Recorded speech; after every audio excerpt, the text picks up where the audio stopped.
Bulletin में सबसे पहले बात करें अंडर 19 एशिया क्रिकेट के फाइनल की तो भारत को 191 रन से इबरतनाक शिकस्त देने के बाद फाते team Benazir international airport Islamabad पहुंची तो उसका शानदार इस्तकबाल किया गया। आधी रात और सर्दी के बावजूद हज़ारों मद्दा एयरपोर्ट पहुंच गए। भारत पर पाकिस्तान की एक और फतह का जश्न मनाने के लिए ढोल ताशे साथ लाए, कुछ मंचले बैंड वालों को भी साथ ले आए। फाते टीम के खिलाड़ियों पर गुलपाशी की गई, डबल डेकर बस पर बिठाकर एयरपोर्ट से लाया गया। इस्तकबाल करने वालों में वज़ीर मुमलिकत बिलाल असरकियानी भी शामिल थे।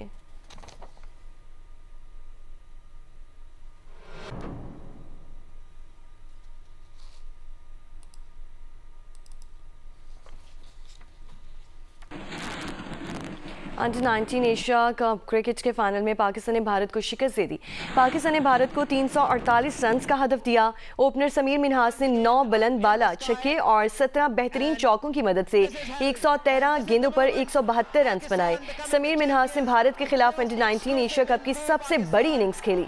भारतीय टीम हदफ के ताक़ुब में इब्तदा से ही मुश्किलात का शिकार रही। कोई भी भारतीय बैटर जमकर नहीं खेल सका। भारत की पूरी टीम 27वें ओवर में 156 रन बनाकर ऑल आउट हो गई। पाकिस्तान ने भारत को 191 रन के भारी मार्जिन से शिकस्त दी। पाकिस्तानी फास्ट बॉलर्स पूरे मैच में भारतीय बैटर्स पर हावी रहे।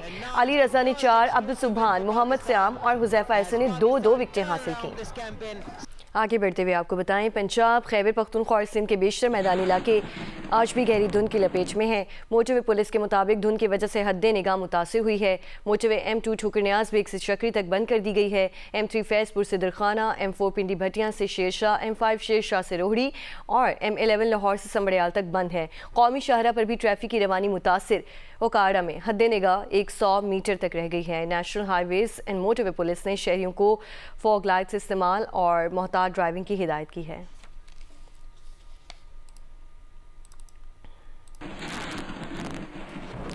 फैसलाबाद आज भी शदीद धुंध की लपेट में है और हद निगाह 20 मीटर से भी कम रह चुकी है, जिसकी वजह से शाहराहों पर ट्रैफिक की रवानी मुतासिर है। क्या तफसीलात हैं, हम्माद अहमद से जानते हैं। जी, फैसलाबाद शहर और गिरदोनवा में शदीद धुंध है और हद निगाह कम होकर इस वक्त 20 मीटर तक रह गई है, जिसकी वजह से शाहरात पर ट्रैफिक की रवानी शदीद मुतासिर हो रही है। गुज़श्ता रात भी हद निगाह 0 होने पर मोटरवे M3 को दरखाना और लाहौर तक, जबकि मोटरवे M4 को पिंडी भटियां से अब्दुल हकीम तक हर किस्म की ट्रैफिक के लिए बंद कर दिया गया था। जो ट्रैफिक पुलिस है उसकी जानब से ड्राइवर हजरात को हदायत की जा रही है कि वो फोग लाइट्स का इस्तेमाल करें और अपनी रफ्तार को कम रखें। महकमा मौसमियात के मुताबिक सर्दी की शिद्दत बरकरार है और कम से कम दर्जा हरारत जो है वो 10 डिग्री सेंटीग्रेड रिकॉर्ड किया गया है और जो धुंध का सिलसिला है वो दोपहर तक बरकरार रहने का इम्कान है। जी, शाकरगढ़ शहर और गिरदोनवा में शदीद धुंध के बाद सर्दी में इजाफा हो चुका है। ट्रैफिक रवानी मुतासिर है। शहरी आग जलाकर सर्दी की शिद्दत को कम कर रहे हैं और गर्म कपड़ों की खरीदारी में मसरूफ हैं। क्या तफसीलात हैं, इंजीनियर मंजूर हुसैन से जानते हैं। जी, शकरगढ़ शहर और गिरदोनवा की फिजाओं ने सुबह सवेरे से धुंध की चादर ओढ़ रखी है। सर्दी में इजाफा हो गया है। ट्रैफिक पुलिस का कहना है कि करतारपुर से लेकर मुंडी खेल तक हद निगाह महज 5 मीटर है। सर्दी में इजाफे से निमटने के लिए शहरी चाय पी रहे हैं तो नौजवान सर्दी से निमटने के लिए गन्ने के स्टॉल से ठंडा ठंडा गन्ने का रस पी रहे हैं। जब उनसे बात हुई तो उनका कहना है कि जिस तरह गर्मी का तोड़ गर्मी करती है, ऐसे ही ठंड से निमटने के लिए भी वो ठंडा ठंडा गन्ने का रस पी रहे हैं। जी, पंजाब और खैबर पख्तूनख्वा में कहीं कहीं हल्की बारिश हुई है। इस्लामाबाद के मुख्तलिफ इलाकों में कहीं हल्की कहीं तेज़ बारिश हुई है, जबकि पहाड़ों पर बर्फ़बारी की वजह से सर्दी की शिद्दत में इजाफा हो चुका है। बाबू से टॉप, नांगा पर्बत और बटुगा न्याच में वक्फे वक्फे से बर्फ़बारी का सिलसिला जारी है। दारेल, तांगीर और गोहराबाद में भी गुज़श्ता रात से वक्फे वक्फे से बर्फ़बारी का सिलसिला जारी है। चिल्लास शहर और गिरदोनवा में वक्फे वक्फे से तेज़ बारिश की वजह से मौसम इंतहाई सर्द हो चुका है। बाबू से टॉप और नांगा पर्बत के पहाड़ों पर तकरीबन 4 फुट से ज़ायद बर्फ पड़ चुकी।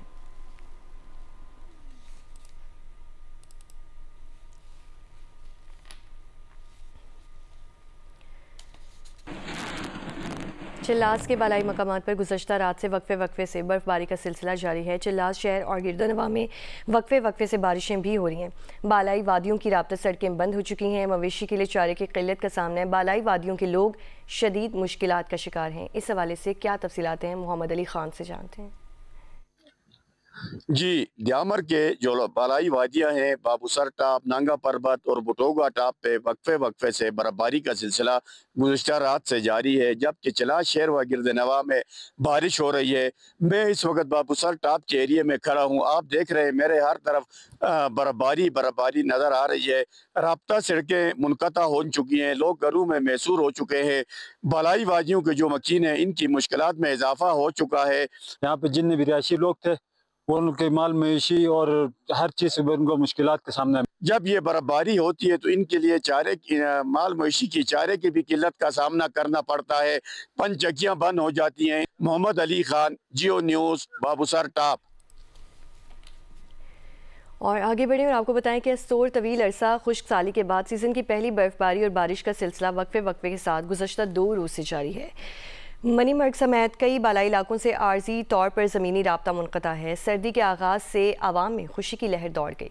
मज़ीद क्या तफसीलात हैं रफ़ीउल्ला खान अफरीदी से जानते हैं। जी, ज़िला अस्तोर में तवील खुश्क साली के बाद मौसम सरमा की पहली जो बारिश और बालाई इलाकों में बर्फबारी का जो है वो आगाज़ हो चुका है।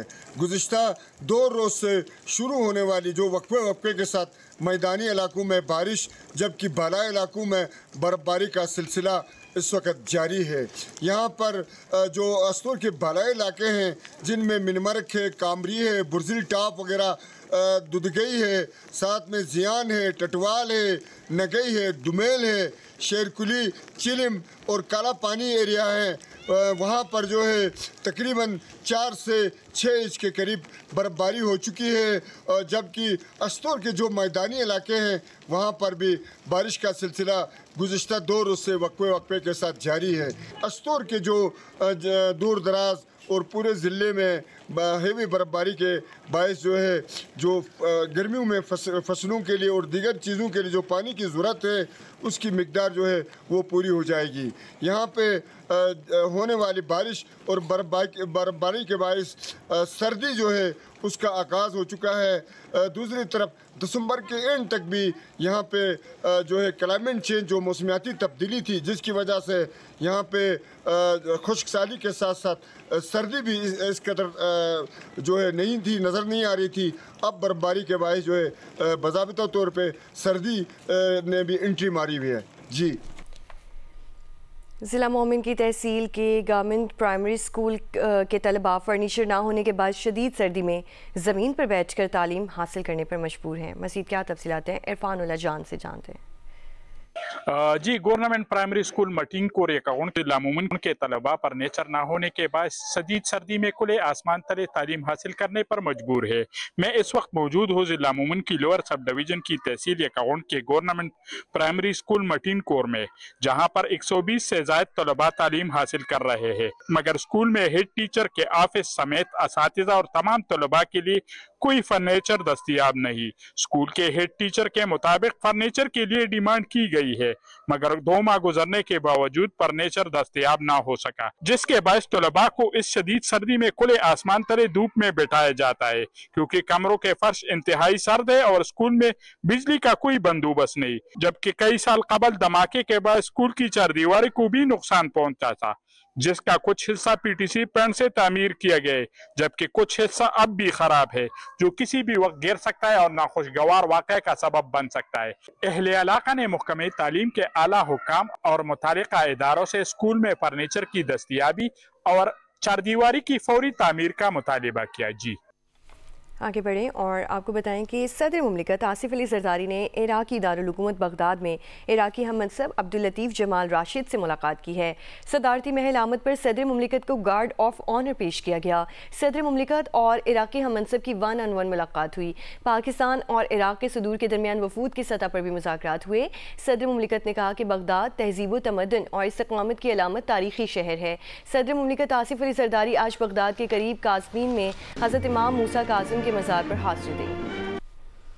ईरान पर एक और हमले का इम्कान रद्द नहीं कर सकते, हम उसके लिए भी तैयार हैं, बल्कि पहले से कहीं ज़्यादा तैयार हैं। ईरानी वज़ीर ख़ारजा अब्बास अराग़ची का रूसी मीडिया को इंटरव्यू। कहा, मतलब ये नहीं कि ईरान जंग का खैर मकदम करता है, बल्कि इसके लिए पूरी तरह तैयार है और जंग से बचाव का बेहतरीन रास्ता जंग के लिए तैयार होना होता है। मज़ीद कहा, हम माजी की जारियत के नुकसानात भर चुके हैं। अगर कोई माजी का नाकाम तजुर्बा दोहराना चाहते हैं तो इन्हें इस बार भी कोई बेहतर नतीजा हासिल नहीं होगा। गुज़श्ता रोज़ अमरीकी मीडिया ने खबर दी थी कि इसराइल को यकीन है कि ईरान बैलिस्टिक मिसाइल प्रोग्राम तैयार कर है, इसीलिए इसराइल अमेरिका से ईरान पर दोबारा हमले की बात करना चाहता है और इसराइली वज़ीर आज़म नेतन्याहू जनवरी में सदर ट्रंप से मुलाकात भी इसी मकसद के लिए करना चाहते हैं।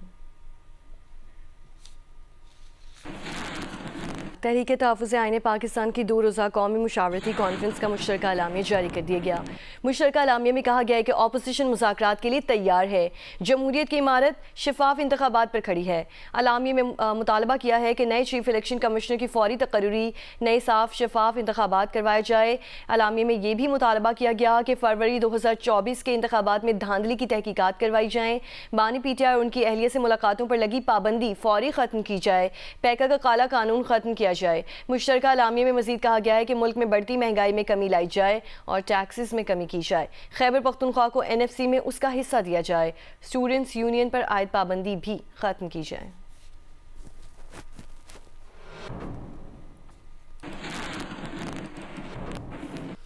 इस्लामाबाद में तहरीक तहफ़्फ़ुज़ आईन पाकिस्तान ने कौमी कॉन्फ्रेंस का इनेकाद किया। चेयरमैन PTI बैरिस्टर गौहर अपने खिताब में कहा, ये मुल्क और फ़ौज हमारी है, हम पहले भी साथ रहे, आइंदा भी साथ रहेंगे। बैरिस्टर गौहर की जानिब से मज़ीद कहा गया, वो हम ख्याल सियासी जमातों को आपस में मिलाने के लिए कमेटी बनाने की तजवीज़ देना चाहते हैं। हाथ मिलाओ ताकि रास्ता बने, बात करो ताकि बात से बात बने।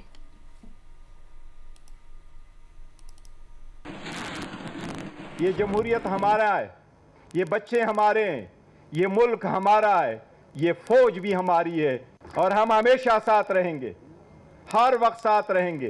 पहले भी थे, आज भी है, कल भी होंगे।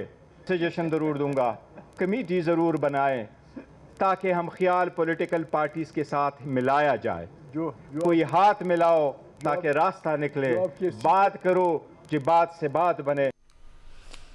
सरबराह जमीयत उलमा इस्लाम मौलाना फजल रहमान ने कहा है कि लोगों के दिमागों में दीनी मदारिस से मुतालिक तहफ़्फ़ुज़ात डाले गए हैं।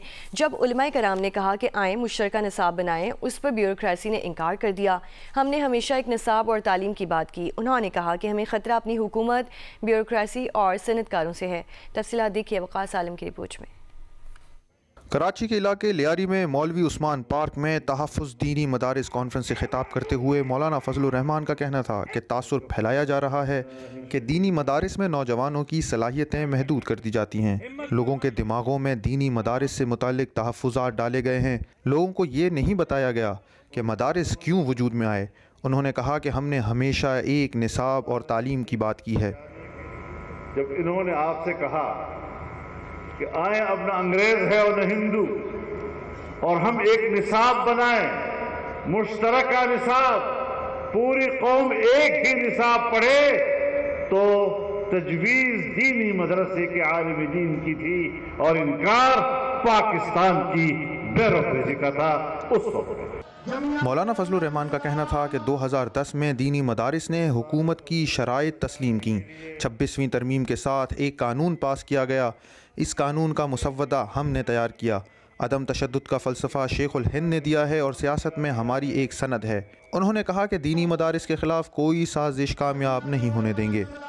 हमें खतरा अपनों से है, अपने हुक्मरानों से है, अपनी ब्यूरोक्रेसी से है, अपनी एस्टेब्लिशमेंट से है, अपने जागीरदार से है, अपने सनतकार से है, अपने सरमायादार से है।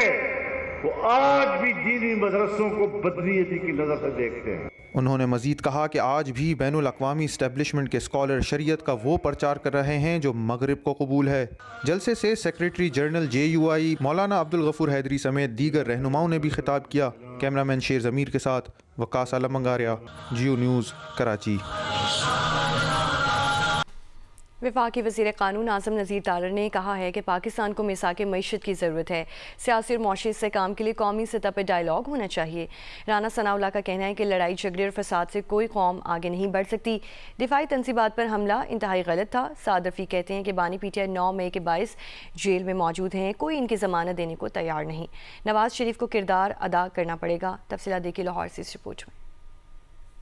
लाहौर में ख्वाजा रफ़ीक शहीद की 53वीं बरसी पर सेमिनार से खिताब करते हुए वफाकी वज़ीर कानून आज़म नज़ीर तारड़ का कहना था कि मुल्क को सियासी और मुआशी इस्तेहकाम की ज़रूरत है। मुल्क से होने वाले खिलवाड़ किसी से ढके छुपे नहीं। सियासत में शिद्दत पसंदी और तशद्दुद को अपना रास्ता नहीं अपनाना चाहिए। कई दफ़ा आपको किसी न किसी हवाले से रास्ता तलाश करना होता है ताकि सियासत में शिद्दत पसंदी और तशद्दुद जो है वो अपना रास्ता ना अपनाए। मुल्क बनाने वाले चले गए, लेकिन जो खलवाड़ हुए इस मुल्क के साथ वो किसी से ढके छुपे नहीं हैं। वज़ीर आज़म के मशीर सेनेटर राना सनाउल्लाह का कहना था कि 9 मई को साजिश के तहत जलाओ घिराव किया गया। सियासी जमातें बातचीत छोड़कर तसादुम का रास्ता इख्तियार करें तो सियासी अदम इस्तेहकाम पैदा होता है। सुझावों और मुलाकातों पर पाबंदी का सिलसिला ख़त्म होना चाहिए, मगर ये उस वक्त मुमकिन होगा जब कोई बाज आएगा। हुकूमत ने PTI को बार बार मुज़ाकरात करने की दावत दी है। ये जो सज़ाओं का सिलसिला है, एक दफ़ा सज़ा, दूसरी दफ़ा सज़ा, और ये जो मुलाकातों पे पाबंदी है, ये कहाँ तक जाएगा? ये ख़त्म होना चाहिए। अपने खिताब में ख्वाजा साद रफ़ीक का कहना था कि मार्का हक से पूरी दुनिया में पाकिस्तान का वक़ार बुलंद हुआ है। असम्बली को रिमोट कंट्रोल से चलाएंगे तो उसकी क्या हैसियत रह जाएगी। हमें नया मिसाक़ जमहूरियत चाहिए। 9 मई डिलिबरेटली किया गया। उससे पहले जब हमने नो कॉन्फिडेंस किया, खान साहब को चाहिए था नो कॉन्फिडेंस का जमहूरी तरीके से मुकाबला करते, उन्होंने नहीं किया। अगर वो नो कॉन्फिडेंस के बाद कायदे हिज़्ब इख्तिलाफ बन के बैठ जाते तो बाकी था क्या 1.25 साल 1.5 साल? ना 9 मई होता, ना आज वो जेल में होते।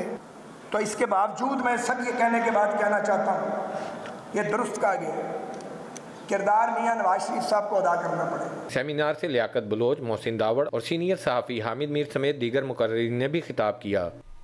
और 29वीं chief of naval staff golf championship का प्रोफेशनल्स टाइटल लाहौर के मतलूब अहमद ने जीत लिया। Chief of the naval staff admiral Naveed Ashraf ने इनामात तकसीम किए। कराची गोल्फ क्लब में चैंपियनशिप के आखिरी रोज भी मतलूब अहमद ने 6 अंडर पार खेला और 19 अंडर पार के साथ प्रोफेशनल्स कैटेगरी का टाइटल जीत लिया। एमेचर्स कैटेगरी का टाइटल उमर खालिद ने जीता, जबकि लेडीज प्रोफेशनल में हमना अमजद और एमेचर्स लेडीज में हुमैरा खालिद कामयाब रहीं। चैंपियनशिप में 700 से ज्यादा गोल्फर्स 11 मुख्तलिफ कैटेगरीज में एक्शन में नजर आए। आखिरी रोज इनामात की तकसीम के तकरीब में मेहमान खुसूसी chief of the naval staff admiral Naveed Ashraf थे, जिन्होंने कामयाब गोल्फर्स में इनामात तकसीम किए। इख्तितामी तकरीब से खिताब करते हुए chief of the naval staff admiral Naveed Ashraf का कहना था कि पाक बहरिया ने खेलों के फरोग में अपना भरपूर किरदार अदा किया है। हैदराबाद में 3 रोज़ा 11वां अयाज मेला इख्तिताम पसीर हो गया। मेले में मुआशरती मसाइल, समाजी इक़दार, जमहूरी रिवायात, मुस्तक़बिल की पेशबंदियों समेत दीगर मौज़ूआत पर अदीबों, दानिश्वरों, नक़ादों, शौरा और सहाफ़ियों ने अपनी आरा का इजहार किया। फ़नकारों ने भी अपने फ़न का भरपूर मुज़ाहिरा किया। रिपोर्ट करेंगे अली नईम। हैदराबाद के सिंध म्यूजियम में सालाना मुनाकिद होने वाले अयाज मेले के 11वें एडिशन में अदब, सकाफत, सियासत, मुआशरती मसाइल, समाजी अक़दार, जमहूरियत, इंसानी हुकूक समेत मुख्तलिफ मौज़ूआत पर सेशंस का इनेकाद हुआ। अदीब, दानिश्वर, सियासी तज़किया निगार और सहाफ़ी गाजी सलाहुद्दीन ने इंसानी हुकूक के हवाले से मुनक़िदा सेशन में अपनी राय का इजहार किया। सारी दुनिया ये मानती है, ये बात एक एक्सेप्टेड बात है कि अगर किसी माशरे को तरक्की करना है तो ख़वातीन को एमांसिपेट कर दें, बच्चियों को तालीम दें। अयाज मेले में अयाज लतीफ़ पलेजो, नूरुल हुदा शाह, जामी चांडियो, ओवैस तौहीद, काशिफ रज़ा और दीगर ने शेख अयाज की शख्सियत, किरदार और उनकी शायरी समेत मुख्तलिफ मौज़ूआत पर खुलकर इजहार ख्याल किया। ये शेख अयाज की जो शायरी है वो सिंध की हज़ारों साल की जो तहजीब है, जो तारीख़ है, जो तमद्दुन है, उसकी अक्कासी करती है और इसी वजह से वो अब तक नौजवानों में मशहूर है। शाह अब्दुल भिटाई के बाद जो सबसे बड़े शायर सिंध की धरती में पैदा हुए हैं वो शेख अयाज है। कथक डांसर शीमा किलवानी ने भी अपने फन का मुजाहिरा किया। अयाज मेले के इख्तिताम पर महफिल अयाज में फनकारों ने अपने फन का मुजाहिरा किया, जिस पर शुरका झूम उठे। कैमरामैन अफजल खान के साथ अली नईम, जियो न्यूज़, हैदराबाद।